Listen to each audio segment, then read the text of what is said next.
সঙ্গী তোমার আছেই আছে। দেখো আমাকে ওই সারাক্ষণ মোবাইল ঘাটো, তুমি সারাক্ষণ মোবাইল ঘাটো।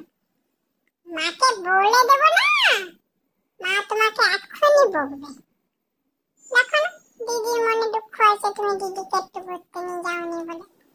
আমাকে একটু ঘুরিয়েছো ঠিক আছে, ভালো কথা, কিন্তু এই যে বেঁধে রাখার মানেটা কি আমাকে বোঝাও। আমি কতক্ষণ বাঁধা থাকবো? আমি কি খাবার খাবো না? আমি কি কোথাও যাবো না? আমি বুঝে গেছি তুমি সেদিনের মতন আবার আজকে আমাকে স্নান করে দেবে না। সে ঠিক আছে, করিয়ে দিও, আমার ভালোই লাগে, আরাম লাগবে, ঠান্ডা ঠান্ডা কুল কুল। আমি নাহলে স্নান একটু করে ফেলবো। কিন্তু তুমি শুনছো না কেন আমার কথা? কার সাথে কথা বলছো ফোনে?